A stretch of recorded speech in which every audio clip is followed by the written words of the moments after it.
Hi, everyone. It's wonderful to be here with you today. Hopefully you guys just enjoyed Rex and wrapping up the conversation with him. Ben Huffman and I are super excited to be here to talk to you about the future of work and specifically what we're seeing in the evolution of professional networks and professional communities. I'll give a brief intro here, and then we're just going to have a dialogue and a conversation, and we want to invite all of you to be part of it. So feel free to submit questions throughout. We'll definitely tee them up at the end. This is so much more fun when it's engaging and we can dialogue together. So please don't be shy and jump in with questions.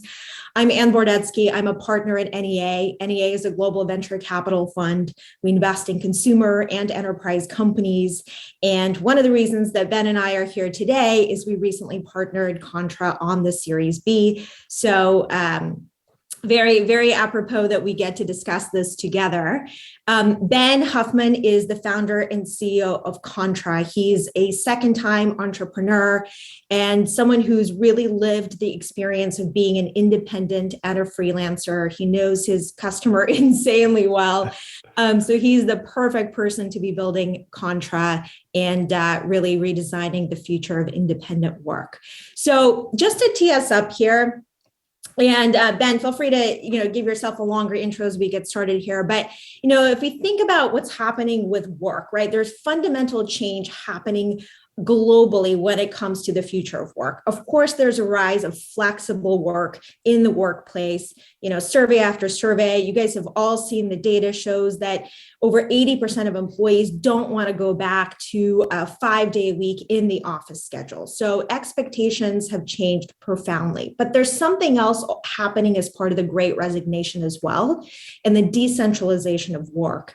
And that is the rise of independent project-based work where I think for the first time in a long time, people are really feeling the pull and the freedom of wanting to design custom careers and really building a portfolio of work that is designed around how they want to live, not just the traditional 9-to-5 job. And so while we talk a lot about the creator economy, right, and tools for creators to build their businesses, to monetize, and to have more ownership and autonomy, we don't often talk about the freelancing and independent community. So Ben, over to you now. We talk a lot about the creator economy. We're seeing the Great Resignation kind of taking over companies. What's happening in the world of independence? Why should we care? What's happening? Why does it matter? Thanks, Ann. Just to recap, my name's Ben. I'm one of the founders and the CEO of Contra. You can find us at contra.com. But it's so interesting to kind of see this societal shift into remote work. So pre-pandemic, independent work was growing 3 times faster than traditional employment. And then the pandemic hit. And then all of a sudden, everyone had a little bit more agency, a little bit more autonomy over their day-to-day schedule. All of a sudden you're working from home, you're on a Zoom call, and when the Zoom call ends, like you're in your home, you're in your home office or maybe your kitchen. And that was a big shift for a lot of people. So it's interesting to see that as time goes by, knowledge work and digital knowledge work seem to be becoming the norm. And just like all technology, knowledge work is becoming deflationary. So people are able to do more with less effort and less time. So there's a lot of forces that are driving this forward, but I would not have imagined that it would be growing this fast just 2 years ago, pre-pandemic. So it's really interesting to see everything play out the way it is. But something that's interesting to think about, and I'm not trying to age the audience here, but for my parents, the status symbols of their time were nice watches, nice cars, maybe a big house. And then for the millennial generation, the status symbol was lived experiences. Like, where can I take a selfie in front of? What beautiful piece of nature can I get that Instagram shot in front of? And now what we're seeing with the next generation, the status symbol is actually time. What can I say no to? What are the things that I'm working on? How much choice do I have? How much agency do I have over my life? And so we're seeing all of these trends converge, and it's been a really exciting time to watch this ecosystem flourish. I definitely feel slightly aged by those comments, but not really. I think I still fit in there somewhere. But I remember when you told me about sort of what you're seeing from the data that is coming from the Contra community, because you do these incredible industry reports really surveying the needs and perspectives of independence. And there's this concept of time wealth, of maximizing time wealth, not just financial wealth. Tell us more about that, and tell us about, what are the unique needs of independence that are coming up with this generation? Yeah, it's really wild. So our target user is between 20 and 28 years old. So they're entering the workforce for the first time, or they might be at the mid-level in their career. And 50% of our user base started working independently post-pandemic. So as the pandemic took off, all of a sudden they had more time to realize, like, hey, like this is my life. Maybe I need to diversify my income. Maybe things aren't as stable as I had thought. And it's just interesting to see that tomorrow's trend is working for yourself is cool. Having agency and autonomy over your time, the things that you choose to work on, that's becoming like I said, a status symbol. So there's a lot of needs that people have, but I think what we're seeing just societally is like people want they want control over their lives, and they want control over their income and their destiny. So a lot of this stuff is just it's been a long time coming, but technology is enabling this. Tools like Zoom, collaboration tools like Notion, Google Docs has been a big one for a long time. But all of a sudden, the tools are there where it's almost like Ann and I are in the same room, but we're not. So all of these different efficiencies are enabling this kind of shift into project-based work, which ultimately is going to turn into independent work. So our theory is that more and more people are going to enter the digital workforce. More people are going to be contributing digital value to the digital world. And we think that everyone and anyone who exists in this ecosystem will work independently in some capacity to diversify their income. We're not saying the 9 to 5 is going away, but it's going to look dramatically different. And I think people are going to have multiple revenue streams to create their income portfolio. So as you I think it'd be interesting to unpack, like, who is the digital independent today? Is it someone who's kind of new to the workforce, trying to figure out how to navigate a career? Is it someone who's, I'm done with the 9 to 5, like I just want to do something else? Is it someone who's building a professional kind of agency business? So how should we think about the world of independence? And are independents the same people as creators in the creator economy, or is there something different going on when it comes to knowledge? It's interesting because, independent and creator are oftentimes, used as the same. But I think, behind every creator you see on YouTube or Instagram or TikTok, there's an army of independents who help them do everything from product management to design to any of the engineering tasks they have. Maybe it's accounting, maybe it's bookkeeping, maybe it's social content creation. So I see the creator as, almost like the face of a brand, someone who has a following, someone who has influence. I see an independent as someone who has digital skills, who works for themselves, who is a free agent. We've seen this trend a lot in Hollywood, the way that movie sets work. Not everyone from hair and makeup to the people who are running the lights, the people who are running the cameras, they're all independent contractors, and they're all working together. They have these pre-existing relationships, and they might work together across each movie set or each project. But this is happening in the digital world as well. So who are independents today?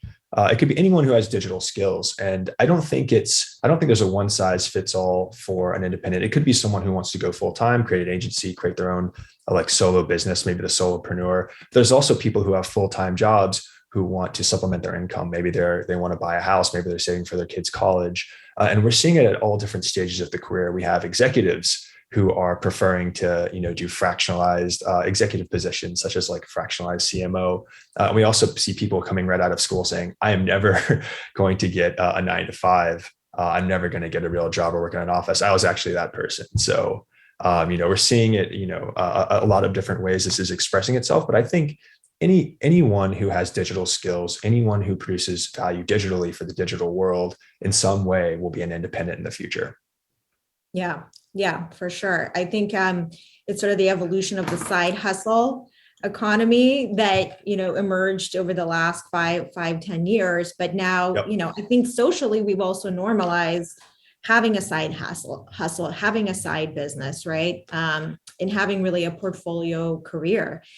When it comes to professional networks, right? I mean, we have LinkedIn, and I think, even if you are the quintessential millennial or a Gen Xer, like LinkedIn's not serving your needs either. It does feel incredibly dated and sort of out of sync with today's modern professional reality. But as you think about sort of, the history of freelancing has been a lot of task-based marketplaces, right? That essentially take skilled workers and kind of commoditize them into a transactional marketplace. And then you have LinkedIn, which is really still the biggest incumbent professional network. What do you think comes next in terms of how people build community and professional networks? And I know Contra is part of that journey, but even beyond Contra, what are the big trends that you see for where people will congregate and connect beyond LinkedIn? Yeah, it's really interesting because I think a lot of ways LinkedIn did a lot of things right. I think that they disrupted the resume. The resume was this like stale document that you would have some words on there, maybe some references, and you'd pass it in, and most likely it would end up in the circular file or the trash, right? So like people didn't really know what to do with most resumes, and then LinkedIn made this dynamic. It was really interesting. All of a sudden you could have your roles at different companies change over time, and you could have connections that would change over time. So, I don't think that those mechanics are going to change that much. I think having a dynamic identity is very important. I think that's something that LinkedIn did right. But I think as we move forward, we're going to realize that tighter networks, referral-based networks, are probably going to take over from just like the kind of generalist like spray and pray approach that LinkedIn has pioneered. And like this is not this is not their fault. I think ultimately the product was optimized for recruiters, which is interesting. And we see the talent wars right now. If you're in startups, you know how hard it is to hire. So I think there's a lot of interesting things that LinkedIn did right. But in terms of like the marketplaces that have existed, prior to Contra, their business models were interesting. They kind of applied this Web 1.0 eBay model to humans. And I think that works with commoditized labor marketplaces, say like an Uber or like a DoorDash, where, like the person who's actually helping you with the service isn't that different from anyone else who's on the network. But when it comes to independent digital knowledge workers, everyone is very, very different. You have one designer who might specialize in product design, and you might have someone who specializes in UX research. These people are inherently different, but they're in the same category on the same network. And so the way that independents work today, a lot of times the value that they can actually get out of opportunities is purely on their payment. So, they're not getting benefits. They're not getting, any type of stock options. Usually, sometimes they do, if it's a good company, but, for the most part, they're just getting their compensation. And so the stored value for independents are actually the networks that they create. Like, how am I going to find my next opportunity? If I did a great job on this project, say Anne hired me, maybe Anne's going to refer me to another client, and like that's my stored value. So that reputation is super, super important for independents. So I think specifically for the independent use case, I think future professional networks leverage that and help independents tap into that stored value. How can I use my reputation to my advantage? And how can I use that to actually get more projects and potentially monetize it in a way that I haven't thought of before? Yeah, I think this idea of sort of reputation within a community and community currency is super interesting because it actually has existed for a long time. If you study micro communities or freelancers, whether they're geographic or function specific, people congregate in Slack groups, right? They recommend jobs to each other. There's a real social network underpinning to the freelance community in different pockets within it. As we think about decentralized work and the Web3 economy, the crypto economy, what are the opportunities that you think that creates for independence, whether it's how they earn or how they interact? Because, I think we're all dreaming and thinking about that right now. And it feels like independence in some way are the perfect, Web3 decentralized use case for the crypto economy. So it's interesting because just being an independent in itself is culturally one of the most Web3 things you can do. It's about having agency. It's about having ownership. And everyone's saying that Web3, the big movement here is ownership back to the user.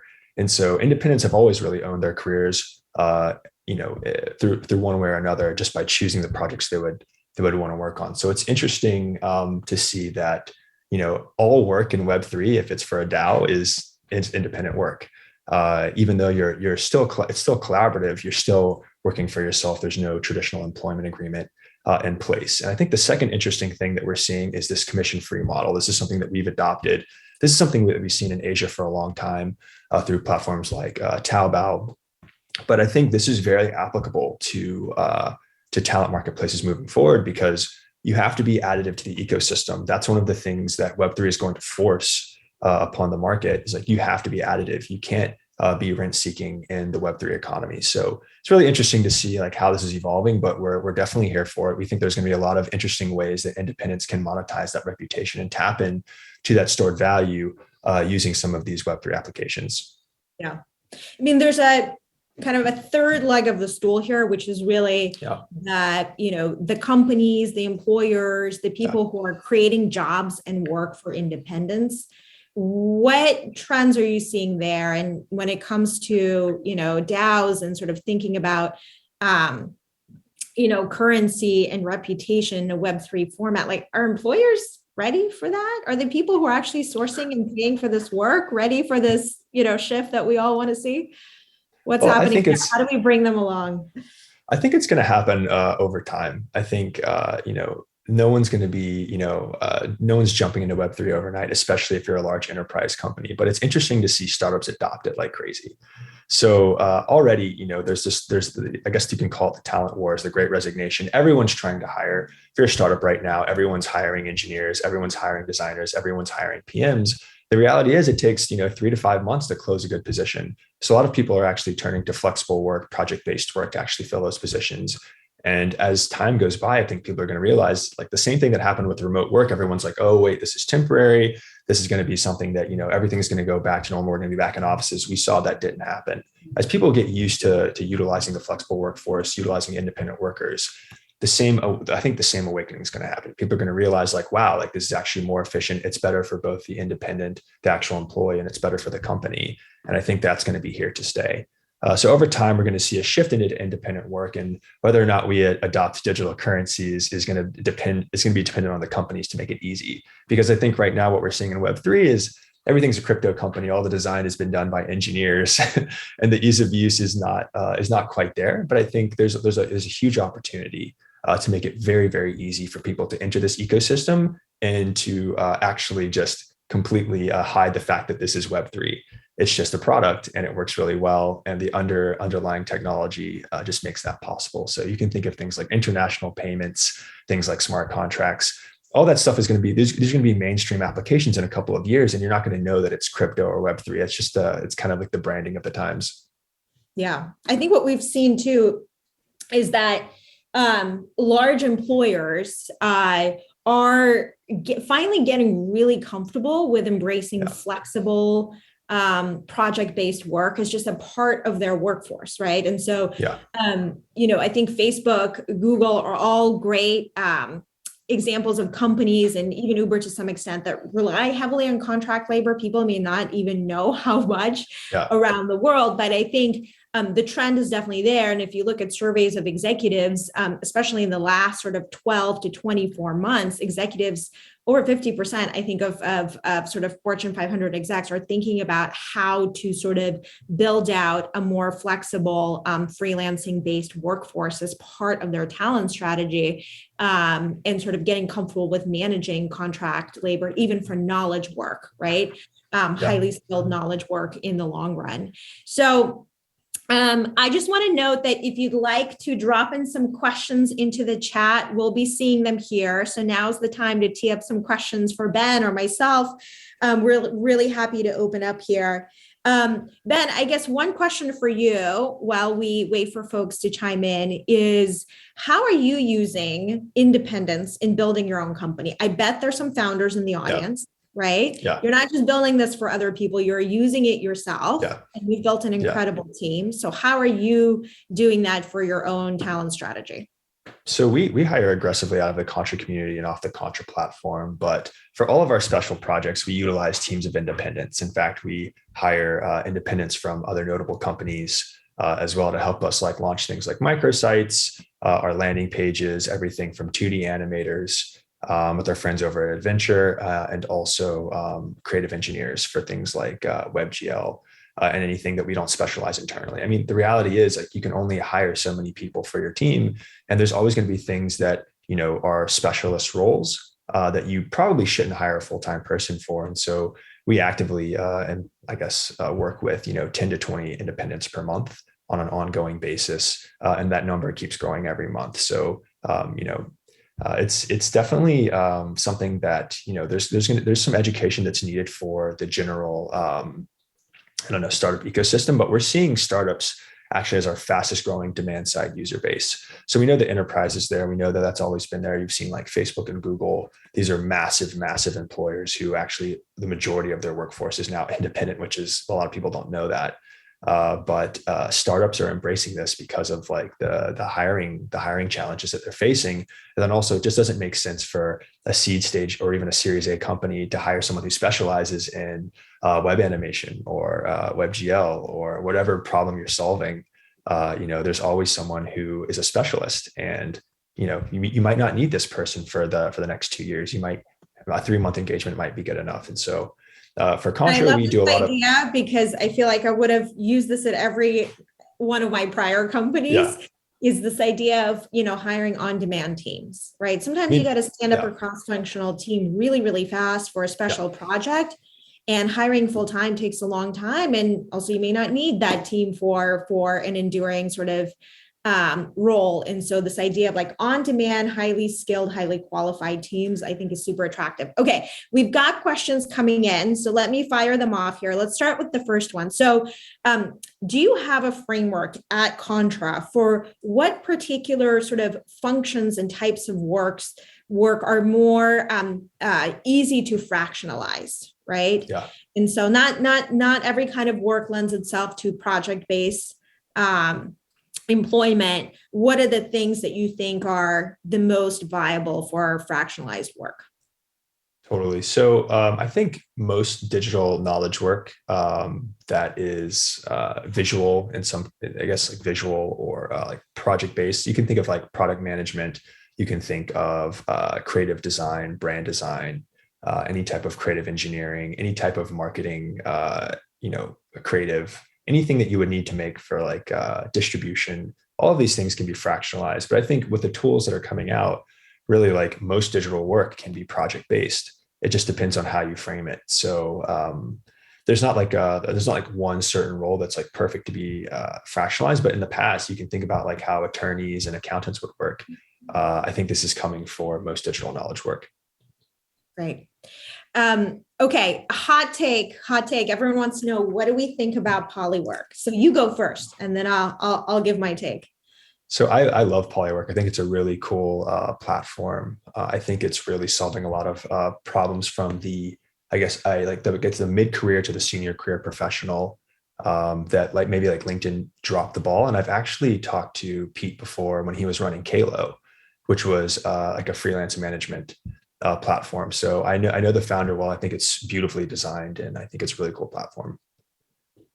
+1 to that. Super fun. And I think the resume killer has been a long time coming, and hopefully polywork will give us all of that instead of LinkedIn. Yeah.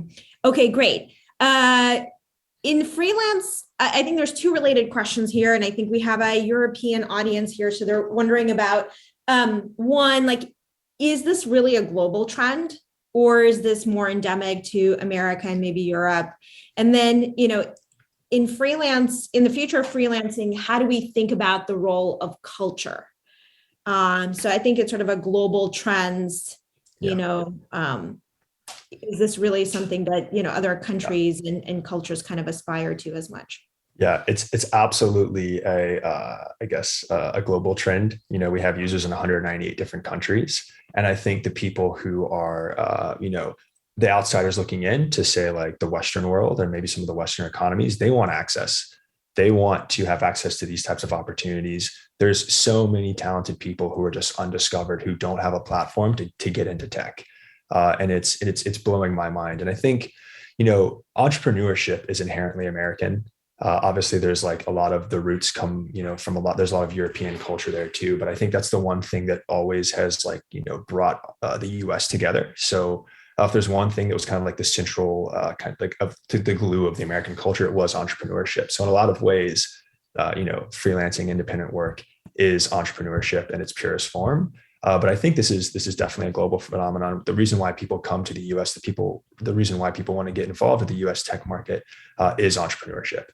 They see that as aspirational, and so I think this is definitely something that's global. And I think we're going to see as borders become irrelevant, and as you can hire anyone anywhere in the world, I think we're going to see this become more obvious. Yeah, and I think in practical terms too. Countries with great social support networks, including countries in Europe, do see a high rate of freelancers, right? Oh, yeah. Because that support network is there. And I also think connecting people globally to higher paid, interesting work, right? Is really compelling too. Let me just look at the question real quick. So a couple of questions here is like how, when it comes to Contra, how are individuals not sort of just commoditized into cheapest price per hour of work? And I know this is so fundamental to your company and your belief system that I want to let you comment on this, because this is exactly what you're trying to avoid and what, the Upworks of the world have struggled with in the past. Totally. Yeah. So when I first got started in this kind of like independent economy, I was both selling my time as independent and then also using that revenue to hire other freelancers off sites like Elance and Odesk before they became Upwork. And I immediately saw flaws in the way that these apps were architected. So they had this GMV take rate model where say I spent, $2,000, they would take 20% of that and the rest would go to the independent. So there was a lot of incentives that were, misaligned with kind of both sides of the equation. So every time I would post a job, we would have like hundreds and hundreds of bids, and then they would show me everyone. And then there was a filter, like the first filter that would show up was like filter by price. And so there's a lot of product decisions that these marketplaces had to make because they wanted to capture that commission fee. So we decided that we wanted to innovate a bit. We did not want to have a GMV take rate model. We wanted to be ecosystem additive, and everything that we've designed around connecting independents to potential clients is very much independent focused. So we ask for the budget up front, and then we actually send these opportunities out to a select targeted group of independents that we match internally. And then based on the people who respond and say like, hey, I'm interested, people who opt in, we actually send the top 3 people over to the client. So the client really never has a way to filter by price. They never have a way to just search through our entire database, be like, hey, who can I hire for the cheapest rate? And a lot of times we actually coach independents on how to raise their rates. Coaching them on global price standards, because I think this is something that's very much a gray area. Neither the client nor the independent knows what to charge or what to pay. I think there's a lot of education that we're helping kind of push forward. But over time, regardless of what we do, we're seeing rates go up because the entire global marketplace is equalizing. We're seeing rates that used to be only found in San Francisco, only found in New York, are now going global. We're seeing this in the UK. We're seeing this in France. And then we're also seeing this in places like India, Brazil, where there's hotbeds of talent. So I think over time, rates are going to go up, but it's up to the platforms to protect both sides to make sure that incentives are aligned for a successful project where value is exchanged. We're not incentivized by the amount of money a client spends or the amount of money, an independent makes, because we don't take a commission fee. We care about a successful project where there's going to be a repeat relationship and a repeat interaction. Great. Okay, I think we are out of time. Ben, before we get cut off here, I know you've got a big TikTok launch today. Tell us about it in less than 10 seconds, where we can find out more. And it's been great. So we have a partnership kicking off with TikTok and ByteDance today. Distribution has been a hard problem for startups and businesses. It's also a hard problem for independents. So now we're giving independents a way to find distribution through TikTok, one of the best distribution platforms in the world. You can now link your Contra profile on top of a TikTok video and get the distribution that you need. So super exciting. Definitely check it out. Follow us on TikTok at Contra HQ. And we also have a TechCrunch article coming out that's going to link to a how-to on our website. Awesome. Ben, thank you so much. Thank you to the audience for joining us and your great questions. We really love being here. You can find both of us on Twitter if you want to connect, and go check out Contra. Thanks, everybody. Thanks so much. Bye.